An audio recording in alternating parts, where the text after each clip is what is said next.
10, 9, 8, 7, 6, 5, Your go 4, for APU shutdown on time. 2, 1, liftoff. Go and throttle up. This is Escape Pod, part of the Outbreak Podcasting Network. Visit our website at outbreakpodcast.com. And now here's your hosts, Tony Brown and David Anthony. Welcome out to this episode of Escape Pod. I'm David Anthony along with Tony Brown. Hey. And we also got Danielle in the house. Say something, Danielle. What up, hoes? Wow. Danielle. I'm glad your balls are...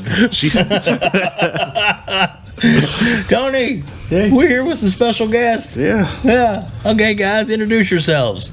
I'm Barry Baldwin with Mythmaker Games. And I'm Josh Lambert with Mythmaker Games as well. Fantastic. Welcome, guys. Welcome. I say welcome, and we're in your garage. Exactly. Well, I mean, you know, Surrounded by all kinds of coolness. Very cool stuff. Heck yeah. Sorry the camera doesn't pick it all up, but It is cool. It is cool. Lots of Star Wars stuff and cool stuff. And he's got some exercise equipment. He's got the gun show. He's got to get going later. exactly. Exactly. Yeah, no, it's pea shooters. And a drum set over there. Tony's going to burn up later, right? no. No. Okay. I mean, All right. we could make that happen. You're the drummer here. Well, I'm the you guy know. that just bangs on a drum kit. That's it. Bangs on the drum all day. I like that. Well, welcome, guys, to our show. We really appreciate you letting us in here and coming to talk to you about a nice tie-in with Volumes of Blood, which is the card game Body Count. But we first want to kind of back up just a little bit, and I guess you both, growing up, played card games, got into it a little bit. Yes, no, some things. So Josh is actually the mastermind behind the whole gaming scheme. Okay. I grew up, I played gin rummy and stuff like that. Mm-hmm. Yeah. But Josh I'm the nerd. Josh is really the I'm the nerd. he's the creative power behind putting these games together. So I'll let Josh talk about what his creative process has been, what it was like for him growing up and with games. Well, I mean, basically, growing up, didn't have a lot of money, so couldn't afford to play like Dungeons and Dragons, things like that, till I got older and started making money on my own. Right. And I had a little bit of disposable income. Those things are like $50 a book, and you need like 19 books to play. So, Right. when you want to play a game and you don't have the money to play an official game, you just make your own. And that's kind of where we got started. I started making games 20-some years ago, and, I found some of them recently, and a lot of them sucked. So I won't be bringing those back into Mythmaker. I've learned a lot in the last couple of decades of doing this. I should be better, but I'm getting there, I guess. Well, you got to start somewhere. That's Yeah. the way I look at it. You got to start somewhere. So all right. So what's your tie-in with the game? Well, I started out as a playtester. So Cool, like playing the games. Then. Yeah. So Josh came to me and he said, "I've got this really crazy game. Can you help me test this thing?" And I'm like, and it's not really my niche. So it felt a little bit strange to me. But I think I feel like because I'm not a gamer the way that he is, I was able to bring some fresh perspective on some things. That game was Ingression, which is Right. Would you give me that little box right there? Sorry. I didn't even know the one on the right there says Ingression. Oh. Yes. So it was Ingression, and that game started out as a huge map building game with fantasy elements and all kinds of stuff to it. And Barry, I told him the game, and I told him the general gameplay, and he's like, "No, that's way too much. You need to just take that and strip it down." And I was not convinced until I did it, and then I realized he was onto something. And the game is fun, it's quick, it's easy. We call it the deceptively simple strategy game because it really looks easy until you get somebody who's good at it, like Barry. And I've yet to beat this guy. For somebody who says he's not a gamer, he's pretty freaking good at that game. It's just a lot of depth and a lot of strategy that you wouldn't think would come out of four colors. So this is a game that you created. Yes. And you haven't beat him in it. I beat him the first time we played it. Okay. And I can tell you right now, if you want to win that game, you play it against me. Okay. Well, fair enough. My 7-year-old can beat me at that game. Sweet. I am so bad at Aggression. Yeah. Now, and you guys, do you guys have That's a over. have a website that's was it? Do we have a website? We have mythmakergames.com. Yeah. We've had some issues with it. We have had some issues with that. Now, does games like this, some of your older games, are they available on there or no? Or are they still available anymore? Or? Our games are available, but not through the website yet. So we don't have the web store. Currently have them available through the Game Crafter. We are working on getting those sorted out and to where we can have some stock. Right now, it's Nice. print on demand. So we're looking at. We have a few stores that want to stock some of our stuff, and I've got some room out here. So Sure. But so we're looking at getting some stock in, and then once we have that, we'll be able to offer through the website, and hopefully we'll be able to offer them a little cheaper than they currently are, because the margins will still be. Right. Well, like I said, you got to start somewhere. Once you start building, then you're able to to bring in the value of that and stuff like that, to where hopefully you can grow even more. With people that are budget conscious. So I mean, that's just business. That's the way you got to start somewhere and grow. Well, and I'm sorry, I didn't mean to interrupt you. I try to insist on the best quality I can get out of the materials that are available. But I don't. My goal is to never make a game that costs more than $40. Right. Because again, I mentioned before, it was so hard to play games when I was younger. Yeah. And we could play Magic, but even a full deck of Magic would cost you, $50-$60 over time. Yeah. So I think that's probably why I never got into gaming a whole lot, because I kind of had the same situation. Parents didn't have a lot of extra money to throw around. Yeah. So I mean, and it was either skateboard or skateboard wheels or games, and I was like, skateboard. I'll go that direction. Yeah. So I wasn't coordinated enough for a skateboard. Plus, I mean, this is Vincennes. There's like train tracks. That's about it. You can do a There's good not a lot to long skate. grind on that. Yeah.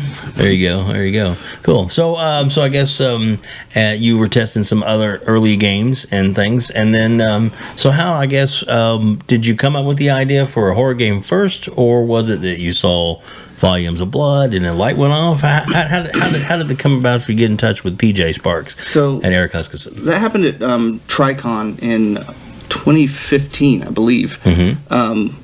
Which is how long this has been in production. It might have been 2016, but either way, we actually happened across Eric as we were coming in, and we came in with a huge crew. Mm-hmm. Because we go in, we don't set up as vendors. We go in to set up and just play games. Right. People can go online, they can buy the games. So we don't bring them to sell. We bring them to network to play, and to Well, that's how you get fun. people into it. Is this is cool. See, So Eric's there, dragging stuff out of his trunk. PJ is not there. He's late or something. I don't know. He's PJ. that sure sounds like the PJ we know. Sorry, PJ. He's a great guy. He is. He's just he's 15 minutes late at being great. He's just in a different. He's just in a different zone than all of us. We got one of those too. I'm in touch with that. He resembles that remark. But anyway, PJ wasn't able to be there. He wasn't actually late. I just make that joke, but there was something going on. So I have myself, my oldest kid, Chris was there. Chris's kid was there.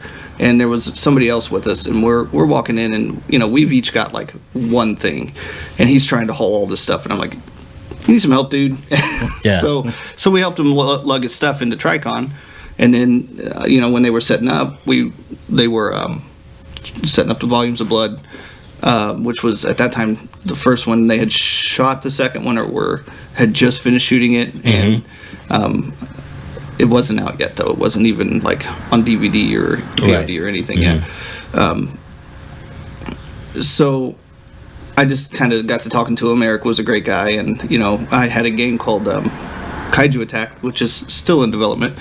We had to switch artists midway through. The one artist just couldn't meet the requirements, unfortunately. That happens. Yeah, she was starting to get sick and having some issues, I think, and That's she a just shame. couldn't do it. So we had to switch artists, and I wanted to adapt that game into a horror game because of the way that it is. There's a very random element, and I used to love horror movies when I was a kid, Friday the 13th, and it seemed like Jason just randomly popped up wherever, Yeah. and just out of nowhere. Yeah. First he's down by the lake, then he's, in the cabin, and it's just, how did he get there? That's really fast, Yeah. But so I thought that would make a great, that game would make a great horror game because of the way that the monsters pop up on the map. It's a random roll and they pop up. And then I saw Volumes of Blood and I realized that was actually not going to work because of the anthology way, the way the movie was put together as an anthology. We figured out that it was just not feasible. And Chris Haynes is our partner, and he was not able to be here today, but he watched the movie with me, and we took notes, lots and lots of notes, and then we realized we had no idea how to make this game work. Right. And we went back and just completely scrapped the Kaiju Attack game idea and adapting it, and went with something new and threw that out, and then we went with something else new and threw that out, and then we hit upon what we've got now, which is kind of a scene building, a directorial type game, which is it's definitely weird compared to some of the other types of stuff that we've done. It's very abstract, but it's pretty straightforward at the same time. In this game you play a director and you're building a scene from a horror movie, and that's you're building the anthology. You're trying to claim as many victims as you can before anybody else does, and at the same time you're trying to screw over the other guys to keep them from winning. So there's a huge take that mechanic to the game, but yeah. So is it similar to any game that's out there other than this? Well, there are a lot of games with that kind of take that mechanic. Munchkin has a lot of that. The best way to describe it would be kind of like reverse Clue. Okay. In Clue you got to find where the Mr. Body was murdered. In this game, instead, you're building your scene using the killers, the weapons, and the locations, and then you can play a victim. So you're setting all that up, and instead of finding it out, you're putting it out there and setting it up like you're building your scene from a movie. So you're building up. You might show the weapon first. You might show the killer first, whatever, and then you're going to put the victim in last. And on top of that, you have effect cards, which have positive or negative effects on the scene based on, based on who plays it. If you play it on yourself, you're going to play a positive. If you play a negative one on somebody else. Right. Go ahead. And the thing that I really like about this game, though, is the amount of input that we had from Eric and PJ about the whole directorial process. Oh yeah, So they had a tremendous amount of input, and when we laid all these cards out for them, like, oh, you lost your location, and stuff like that. You lost your permitting. Oh, the prop broke. Cool. Very cool. And so those kinds of things that are really very much part of the whole creative filmmaking process, right? Yeah. And when Josh laid out those cards for them, they're like, oh my God, that is exactly what our filmmaking process is like.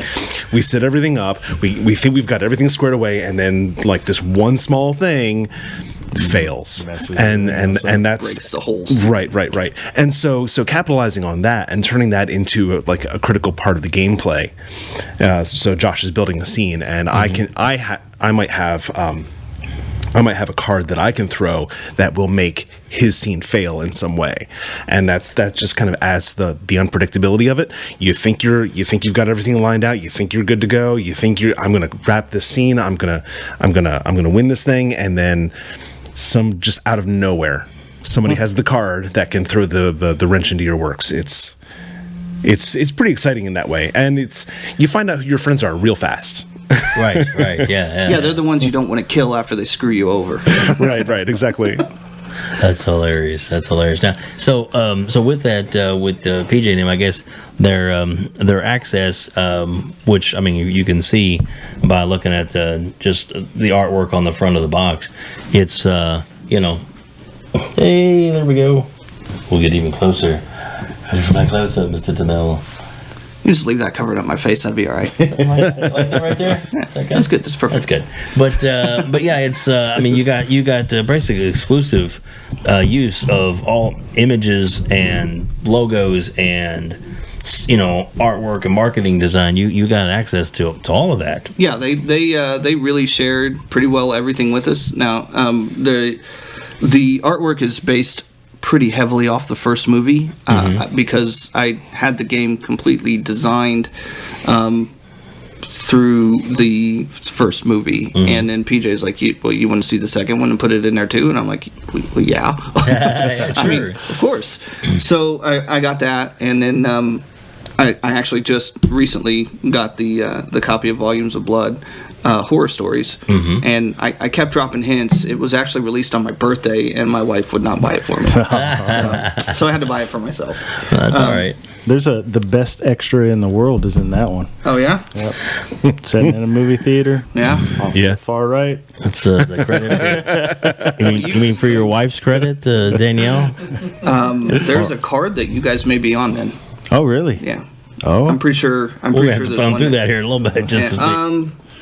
That's funny. I don't remember if it's if it uses a crowd shot or if it uses a shot. I think it used a shot. He just teased us, didn't he? Yeah. That's what it is. Sorry. That's all right. That's all right. That's okay. That's okay. But no, and that's one thing about the game is that it's vibrant. Even as somebody who goes to get the game who hasn't played or who hasn't watched the movie but is into the gaming, which obviously you want to get those people in there. Somebody seeing these pictures like, wow, this is a really well produced game because it has such great imagery and artwork and stuff from the movies, the blood, the gore, the guts, the actors, and character names and everything. So that's really cool. Yeah. Really fortunate. I have still probably a dozen gig of pictures and stills from where I've pulled them from, from the movies, or they've sent me production pictures, production stills, whatever they call them. So, and then I take those and isolate an element from it, and then make the rest of it, like a gray background, blurry, and stick it in the card. It really doesn't take too long to make a card. But there's 144 of them in there, so wow. And the initial setup took a long time. I imagine, yeah. But once it was all said and done, it'll be balanced, right? Now that I have the templates, cutting somebody out of a picture is so easy. Yeah. It's really quick. It's really simple. It's Yeah. And PJ and Eric really great gave us some great source material. I mean, the whole absolutely. I love this whole like tongue-in-cheek horror thing, right. And it's a popular thing coming in right now. It makes it a lot of fun, like the whole, the slasher thing that was popular when we were growing up. That's it. It's had its time, right? And I think now it's time to take the piss out of it a little bit. Yeah. And PJ and Eric do a fantastic job with that. So you look at the Scream movies, you look at the Cabin in the Woods movies, having some real fun with that genre. Right. And so they've taken a lot of versus evil. Yeah, there you go. Great one. Yeah. So they've taken a lot of those genre tropes and really had a lot of fun with them, kind of exposing the whole filmmaking process. And when you've got like really fun material like that, it's really it makes a great source set for stuff like what we're doing. So, like I mentioned before, we were talking about the inspiration for the game. I don't know if you guys have seen the first one. I'm sure you have. Oh yes. But that actually is one of my favorite horror movies of all times. I watched it and I loved it, and I watched it again and I watched it again, and it was just a good movie. It was a lot of fun, a lot of goofy stuff in there. Just like it was just a good mixture of everything. And we did another podcast interview, and I put it up there with Evil Dead, and they were like, "Oh, that's big," which it is. But you see the Evil Dead poster over there. Yeah, there you go. I need PJ. I need a Volumes of Blood poster to go next to my Evil Dead poster. Oh, I guess so. Right. Shouldn't tell them about the autographed one that we've got in our studio. But hey, I got the autographed copy of the game, so I'm good. You do have that. I just want the poster to hang up. There you go. There you go. Plus the artwork on that one's cool. Yep. But Well, the other one's cool too, but Yeah. All right, so the scene, the last scene, where they cut out. Spoilers, by the way. Yeah, sorry, spoilers. There you go. The last scene where they cut out and you see kind of the filmmaking process is what actually inspired the game, and it took us 3 tries to get that right. Right. We knew once we saw that scene, okay, this is what we're going to do this on. How do we make that work? Yeah. We went through 2 or 3 different styles before we hit on this card game, and when we took it to them, it was blank white pieces of paper that I made in Excel, spreadsheet, and they're like, I don't know about all this. Just play it. And they had fun, and they were by the end of it they were cussing at us and everything else. So there you go. There you go. Well, I mean, and like I said, you had to start somewhere. You built it, but now you've got the I guess the puzzle solved. You've got it figured out as to what's going to work and what does work, and now it's I guess up and available, right? Yeah, it is available. You can get it from the Game Crafter. Haven't quite managed to get it on the first page of Google, but it makes it to the second one. Right. And then you can also find it. Volumes of Blood on Facebook has linked to it, and we've linked to it. And then there's also several write-ups in different horror magazines that we've had that have linked to it as well. And we're going to link to it as well in our description and on our website as well. So it is available right now. And so, what is it? A website that's available on? Yeah, it is. It's available on the Game Crafter, but GameCrafter.com. TheGameCrafter.com. Yes, Okay. sorry. No, just want to make sure that's what it is, so everybody hears it. If you go to the Game Crafter and do a direct search, it will not show up because I did mark it for gore. We did make the game. We do say it needs to be 13 plus. Yeah, well, it's gory. Yeah, it's based on a horror movie, and one of the cards is actually one of the card categories is gore. Right. So not something I would want falling into the hands of my 8-year-old. Right. I would not be happy if I come home and he had that game. So right. Somebody's outside. That's all right. So we did market 13 plus, so it does show up it does not show up without turning off the safe search feature. Right. Which makes it difficult to find if you don't just Google it. Right. So it's Volumes of Blood Body Count. Body count. Who came up with Body Count? Who came up with that? That was me. Cool. Very cool. Yep. I like that because it sets it apart because there's Volumes of Blood and Volumes of Blood Horror Stories. Body Count's a card game. Yeah, and then, of course, Devil's Night is the new one, right? Yeah, that's been announced, right? Yes, it has. Okay. Yes, it has been. Breaking right now, PJ. Guess what? It was now. It is now. That actually has been announced on the website. Yeah, I was thinking it had, and then I said that, and I'm like, uh-oh. It's all good. It's all good. But with that said, with the new movie that they are just starting to get production stuff underway with that, it'll probably won't start filming to the beginning of next year from what I'm understanding so far.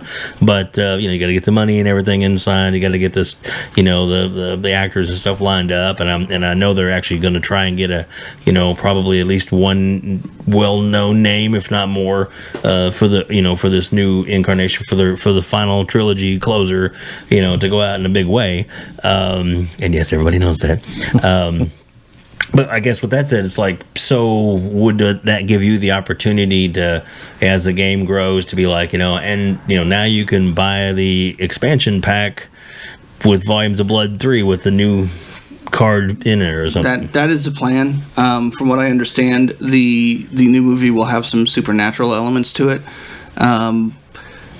So we will probably have to figure out a way to work those in because the core gameplay has been developed over the 2 games, and there was not a lot of supernatural or monster type stuff in the movies. Spoiler again, sorry. But if you haven't seen it, shame on you. You just need to go see them. They're available on Amazon Prime. And we have links to all those in the website. So it's your own fault at this point. You're only hurting yourself. Well, actually, and if you have Amazon Prime, then the Volumes of Blood is free to watch.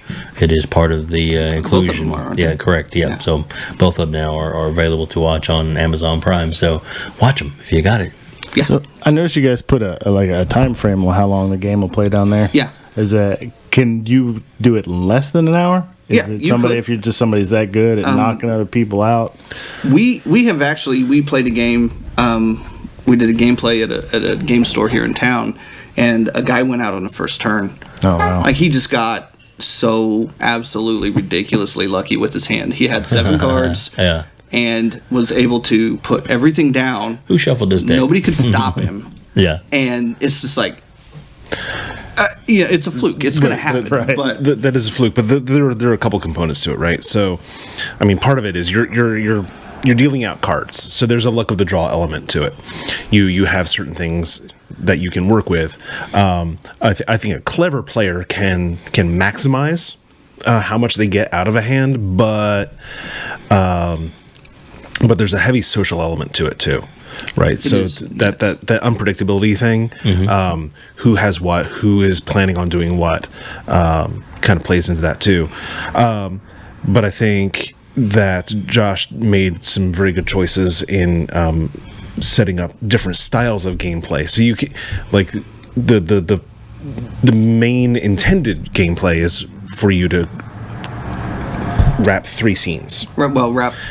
Collect 3 victims. Collect 3 victims. That's so correct. You can do that. You can actually do that in one scene, but it's it's. But the nice thing is, like, if you've only got 15 minutes or whatever, then you can decide to only try and wrap one scene. Right, you can one make victim. It, right, you can customize it. If right, you want and that's the body count part, right? So you're trying to collect victims. Yeah, and it is kind of designed as a party game. It's the more people, the better. 2 to 8 players. 2 to 8 players. Yep. We did for 2 and 4 players, basically 4 players and under. We did create a special rule set because the deck is so large that it can take a really long time with the 2 players.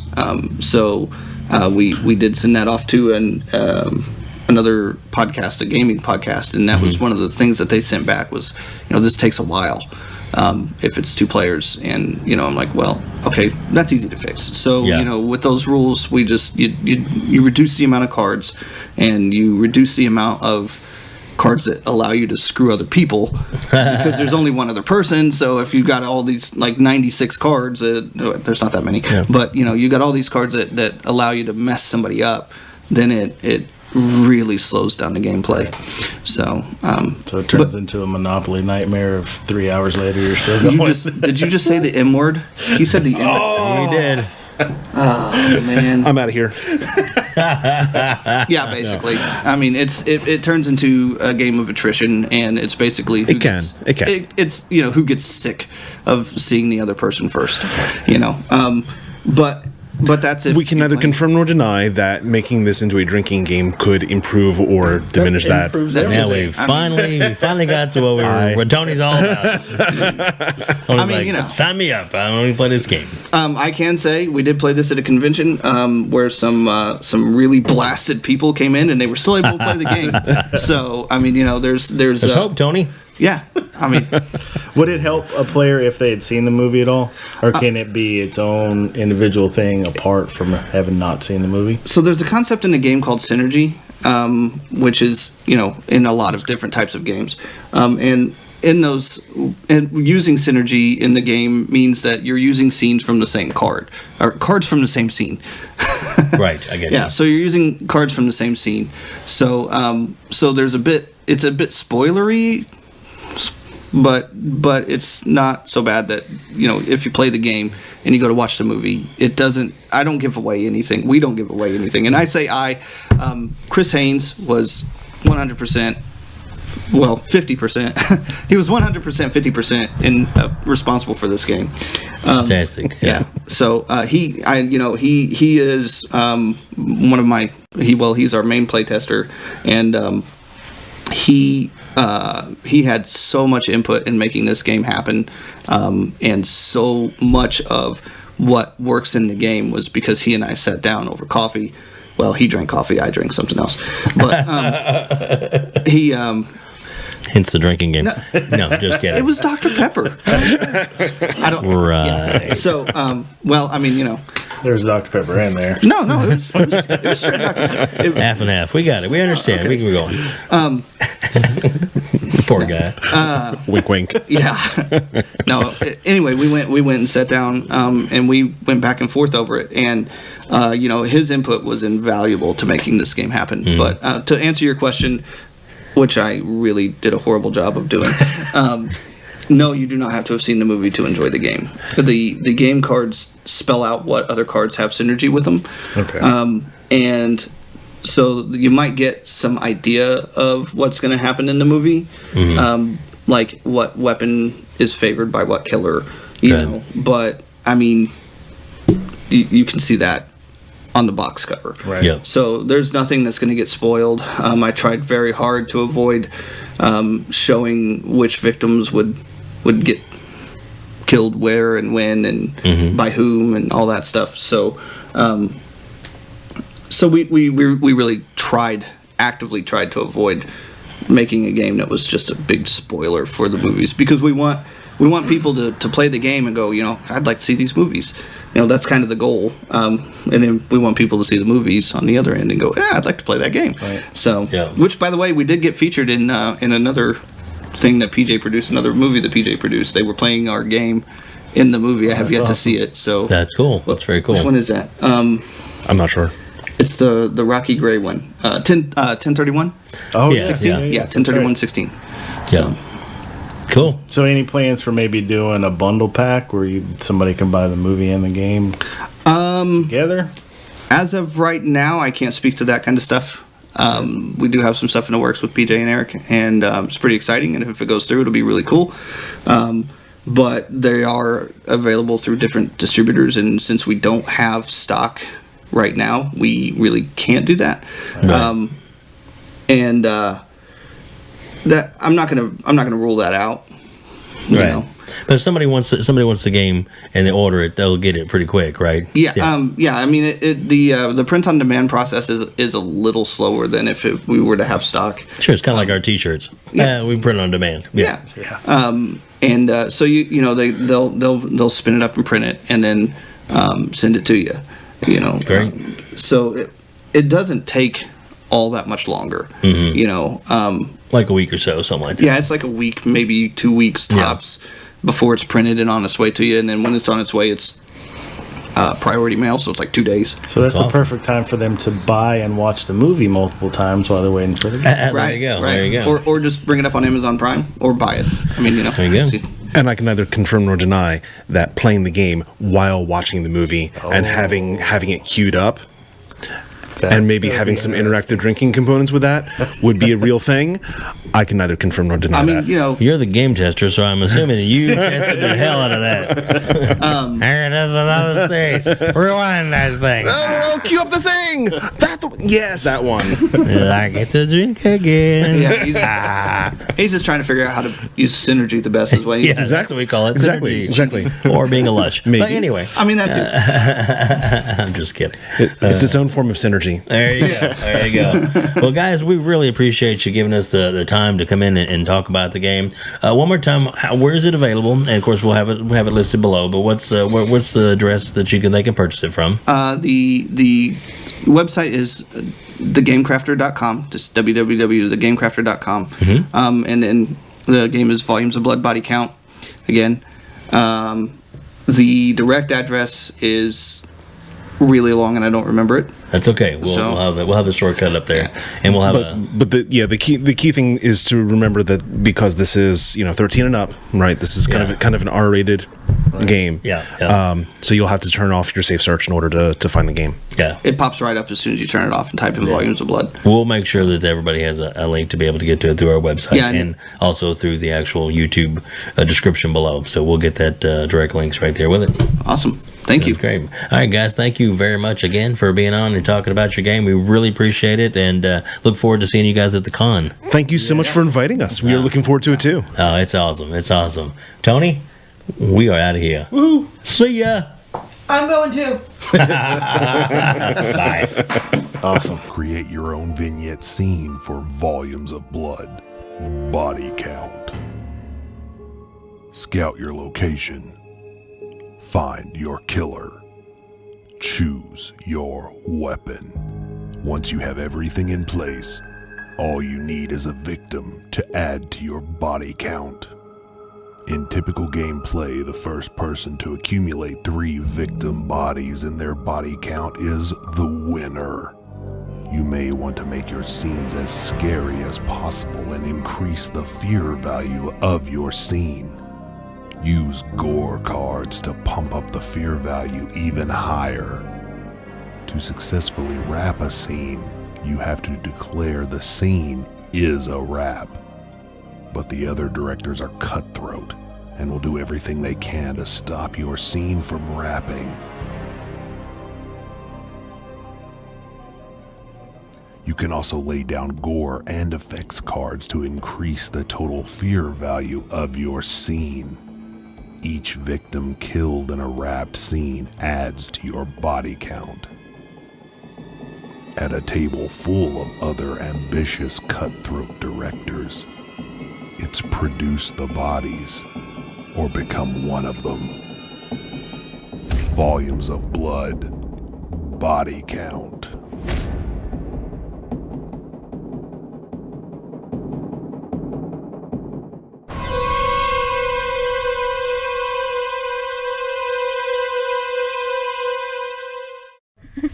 Thank you for listening to this episode of Escape Pod.